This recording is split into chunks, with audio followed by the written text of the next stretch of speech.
That line has been sitting in my head like a nail I can't pull out. I keep hearing it in her voice, though she never actually said those exact words. What she did say was quieter, clipped, a sentence that died halfway before it reached me. And yet, that's what it felt like. It started, of all places, in the workshop behind the office. The hum of the old ceiling fan was louder than usual, rattling against its loose chain. I'd been fixing a drawer that stuck every time someone tried to open it, my hands black with grease and dust, when she walked in. She didn't belong in that room. That was my space, the back, the clutter, the half-fixed furniture nobody cared about. She was supposed to stay out front, where the glass counters gleamed and her voice carried authority. But there she was, standing just inside the doorway like the air had nudged her in. She didn't speak at first, just leaned against the frame, arms folded, her blazer still buttoned even though it was hot enough to make anyone else loosen their collar. I noticed the way she kept her chin high, but her eyes weren't as strict as the rest of her posture.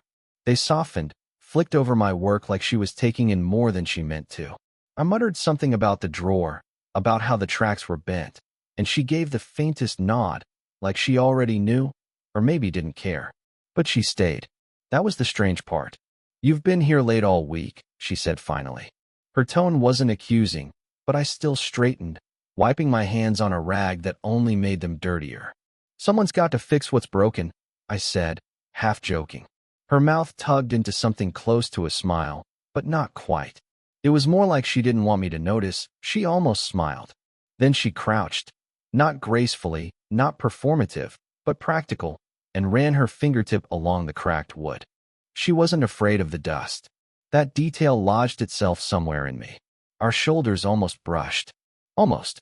That tiny gap between us felt louder than the fan, sharper than the smell of oil and varnish in the air. I kept talking, about tools, about parts, about how nobody sees the work that goes into keeping old things alive, just to cover the silence. I realized I was rambling, but she didn't interrupt. She just watched, eyes steady, as if I was revealing something I didn't intend. Then came the pause, the one I still remember. She didn't move, didn't break eye contact, but something shifted. A tension, an awareness, like both of us knew the silence said more than any of my stammering explanations. I could hear my own heartbeat, ridiculous as that sounds, and for a second I thought she might actually reach out and touch the drawer, or maybe my hand. But she stood instead, brushing invisible dust from her blazer. "Don't mention this," she said softly, not looking at me now. "No one needs to know I was back here." That was it. No explanation, no reason. Just the instruction, as though the act of standing in that cramped, dusty space beside me was something that couldn't exist outside of it. I nodded. What else could I do? She turned to leave, and I watched the line of her shoulders as she walked out, steady and self-contained. But at the door, she paused, just long enough that I know she felt it too. The silence, the almost. She never looked back, and yet I've been stuck on that pause ever since. The next time it happened, it wasn't in the workshop. It was after closing, when most of the lights had already been switched off and the place carried that echo of emptiness only night can give a building. I was still stacking boxes in the storeroom when I heard her heels on the tile. "You're here again," she said, her voice floating in before she did. I turned, half smiling, as if I'd been caught. Someone's got to keep the place from falling apart. She didn't answer right away. Instead, she leaned against the doorframe the same way she had before. That pose of hers, arms crossed, blazer still on even though the air was stale and heavy, felt like armor. But her eyes betrayed her. They weren't sharp tonight. They looked tired, almost glassy, like she'd been holding her breath all day. I tried not to stare, but I caught the faint tremor in her hand when she brushed her hair behind her ear. A small thing, maybe nothing, but I filed it away. She never let herself appear fragile. "You don't have to do this," she said finally. "The late nights. The extra work. I don't mind." My voice came out softer than I meant, almost careful. That made her laugh, short and brittle. "That's exactly the problem. You don't mind." I didn't know what to say to that, so I went back to stacking. But I noticed her stepping inside, trailing her fingers along the shelf as if she needed to touch something solid. Her nails were neat but bare, no polish. For some reason that struck me. It felt unadorned, vulnerable in its own way. You ever get tired? I asked, surprising myself. She looked at me then, really looked.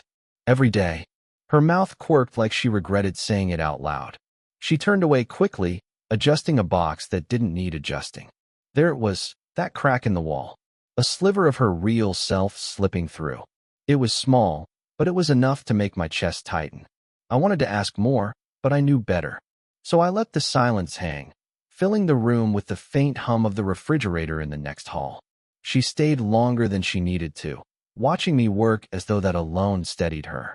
At one point, her laugh returned, softer this time, almost unguarded, when I dropped a box and cursed under my breath.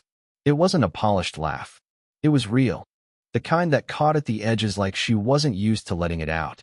When I looked at her, she pressed her lips together, as if to erase the sound. Eventually, she checked her watch, shook her head slightly, and said, "You should go home." But she didn't leave. Not right away. She lingered at the threshold, her hand resting on the doorframe, her body angled away but not moving. For a long moment, she just stayed, and I stood there with my hands still dusty, pretending I didn't notice, though every nerve in me was aware of her. That moment, her standing there, torn between leaving and not, lodged itself deeper than anything else. Rain had pinned us inside, not a gentle drizzle, but a full-throated storm that pounded against the glass windows of the office, making the fluorescent lights flicker overhead. Everyone else had gone home early. Just us remained, the boss who never looked out of place, and me, who didn't quite know why I hadn't left when the chance was there. She sat at her desk, papers spread out like armor, pretending to read them. I leaned against a file cabinet, arms crossed, pretending to wait out the rain. Neither of us said what we were really doing. "Storm's not letting up," I muttered, mostly to break the hum of silence. Her eyes flicked up at me. "You could go. You don't need my permission." I know, but I didn't move. Something passed between us then, a current, a restless question hanging in the charged air.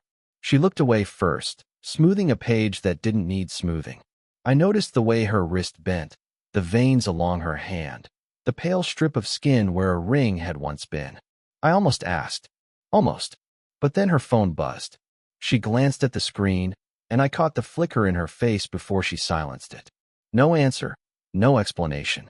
She just slid the phone face down across the desk like it had accused her of something. The storm deepened outside. I shifted, pushing away from the cabinet, moving closer than I needed to, close enough to see the strain in her eyes, the wear in the corners of her mouth. "You okay?" I asked. Her laugh was small, cracked at the edges. "That's a dangerous question." "Why?" "Because if I actually answered it," she trailed off, leaving the rest unsaid. Her pen tapped against the desk.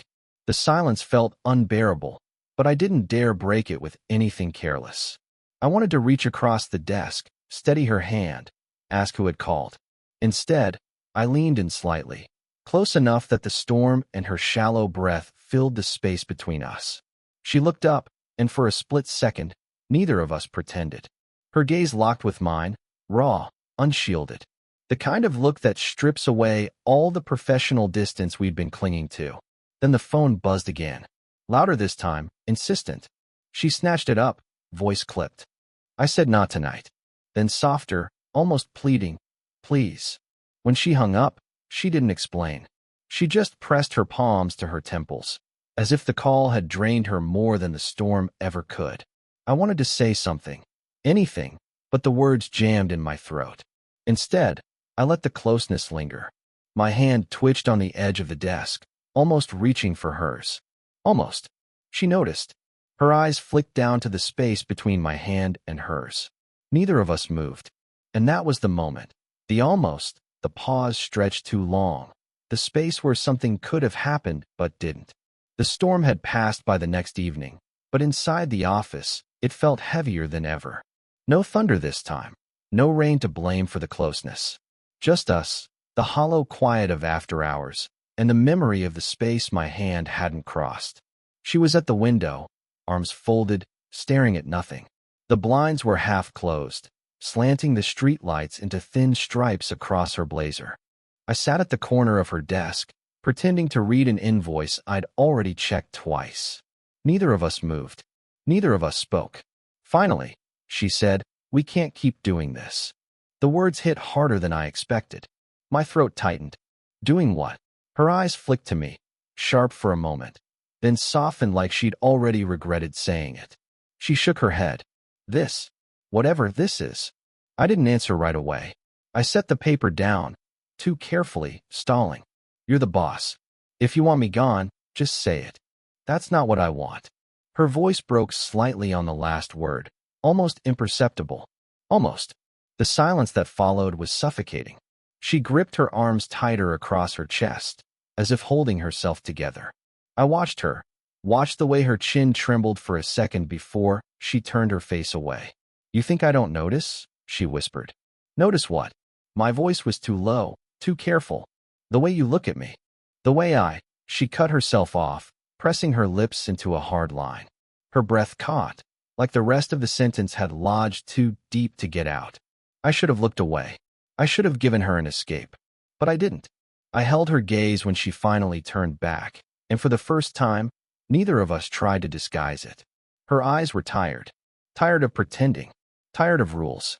Tired of whatever history still clung to her like an invisible shadow. "What are we doing?" she asked, and the words landed like a stone between us. Not accusing, not demanding, just broken, like she was asking herself as much as me. My chest ached. I wanted to tell her I didn't know. I wanted to tell her I couldn't stop. But all I managed was a whisper. "I don't think we can go back." She didn't answer. She didn't have to. The silence after that was louder than anything we could have said. Her hand brushed against the windowsill, fingers curling into the wood. She stared out at the streetlights again, blinking slowly, like she was weighing every consequence at once. Then, softer than the hum of the lights, she said, "This will ruin me." And that was where she left it, standing in the half-dark, carrying all the weight of a confession that wasn't meant to be spoken, and yet couldn't be unsaid the next day. She was different. Not colder, just quieter, as though some of the scaffolding she used to hold herself up had been pulled away. She stayed in her office most of the day, door half closed, papers untouched on her desk. I brought her the reports she'd asked for and lingered longer than I should have. She didn't tell me to leave. She didn't even look up right away. Instead, she turned something over in her hands, something small, worn at the edges. A photograph. I couldn't see the details from where I stood, but I caught enough. Her younger, hair darker, softer, and beside her, a man I didn't recognize. He had an easy smile, the kind you can't fake. Her fingers gripped the picture too tightly, like she was trying to hold it in place. She noticed me looking. For a second, I thought she'd snap the photo shut, hide it like she hid everything else. But she didn't. She let me see. "He was my husband," she said quietly, setting the photo flat on the desk. Was. Past tense. I didn't know what to say. Her tone wasn't bitter, just hollow, like the word itself had worn thin from too much use. "I'm sorry," I said, because it was all I could manage. She gave a small shake of her head, lips pressed into a faint smile that wasn't really a smile. "Don't be. It was years ago. Cancer doesn't ask permission." Her voice cracked just slightly on the last word, but she forced it steady again. She pushed the photo toward the edge of the desk, as if the act of sharing it had already cost her more than she wanted to admit. I stood there, hands useless at my sides. Something in me wanted to close the distance, to touch her shoulder, to offer. I don't even know what. But I didn't. Instead, I noticed the way her nails dug into the wood of the desk, the way her eyes shone but refused to spill over. "You remind me of him sometimes," she said suddenly, without looking up. The words landed like a tremor through my chest. "Me?" She gave the faintest nod. Not in the obvious ways. Just the way you don't flinch at silence. He never did either. I didn't trust my voice enough to answer. She finally lifted her eyes to mine, and the weight of that look pinned me in place. There was no armor, no authority, no distance. Just rawness. Hers, mine. I couldn't tell the difference anymore. Then she drew in a sharp breath, as if catching herself, and leaned back. Forget I said that. But I couldn't. Even as I left her office, even as the normal noises of the workplace swallowed me again, that line echoed in me, word for word. You remind me of him sometimes. And it shook something I didn't know was breakable. It was late again, long after the office should have been dark. Papers sat untouched, lights humming overhead. I found her sitting at her desk, not working, not pretending anymore. Just sitting. She didn't look up when I walked in. You should be home, she murmured. I could say the same to you. Her mouth twitched, but she didn't smile. She just let the silence stretch until it felt like a weight between us. Finally, she pushed the photograph aside, the same one I'd seen before. This time she didn't guard it, didn't hide it. It just lay there, face up, a piece of her life she'd stopped trying to protect. I can't keep pretending, she said, voice low. I sat across from her, careful, as though the wrong move might break her. Pretending what? That I don't feel it. She met my eyes, steady now. This pull, whatever it is between us. The room seemed to shrink around us. My throat went dry. I wanted to speak, but nothing sounded right. So I stayed quiet, and in that quiet, she kept going. I hate it, she whispered. I hate that I look forward to you being here. That I notice things I shouldn't. The way you listen. The way you look at me like I'm not. She broke off, pressing her hands against her temples. Like I'm not carrying all of this. I leaned forward, elbows on my knees, searching for words that wouldn't ruin the moment. You don't have to hate it. Her laugh was soft, almost bitter. And what would you call it then? I don't know, I admitted. But it doesn't feel wrong. She studied me for a long time, her eyes flicking between mine as if she was testing whether I believed my own words. Finally, she exhaled, shoulders sinking, as though she'd been holding herself upright too long. I didn't reach across the desk this time. I just waited. Slowly, she stood, moving around until she was beside me. Close. Too close. Her hand brushed against mine where it rested on the chair's arm. Not deliberate at first, just accidental. But she didn't move it away. The quiet wrapped around us. No declarations, no dramatic gestures. Just the warmth of her skin against mine, small but undeniable. For a moment, neither of us breathed. Then, almost without thinking, I turned my hand, letting my fingers slip between hers. She closed her eyes. Not in fear, not in shame, just in relief. We sat like that for what felt like hours, saying nothing, asking nothing. The world outside could have collapsed, and it wouldn't have mattered. Her head tilted slightly, just enough that her forehead rested against my shoulder. Not a kiss, not a confession, just presence. And in that stillness, I knew there was no going back. I think about that night more than I should. Not because of what happened, but because of what didn't. There were no confessions, no sweeping promises, no words like love tossed into the silence. Just the two of us, sitting together in a room that had finally stopped pretending to be ordinary. Looking back now, I realize it wasn't about the touch of her hand in mine, or the quiet way her forehead rested against my shoulder. It was about everything that led to it, the pauses, the hesitations, the almosts. The way we taught ourselves to hear the unspoken and trust the silence more than the words. She changed me, not in the way movies like to show, with grand gestures and complete transformations. No, she changed me in smaller, quieter ways. She taught me that restraint isn't weakness, that sometimes the bravest thing you can do is stay when it's easier to leave. And I like to think I changed her, too. That maybe, in the middle of all her armor and loss and regret, I reminded her that she was still here, that she could still feel alive in the company of someone who saw her, not just the weight she carried. It wasn't simple. It was never going to be. She was older, wiser, and infinitely more scarred by life than I was. I was reckless with youth, hungry for connection, not always careful with my own heart. And yet, somewhere in the unevenness, we found balance. What we shared wasn't perfect, but maybe that's the point. Love, if that's what you'd even call it, doesn't arrive flawless. It arrives cracked, messy, human. Ours came in stolen silences, in glances that lasted too long, in the simple act of holding on when we should have let go. Sometimes I still hear her voice in my head. That night by the window, when she whispered, "This will ruin me." At the time, it sounded devastating, final, but I've come to see it differently. Maybe what she meant was that it would ruin the version of herself that lived only in duty and loss. Maybe it wasn't destruction at all.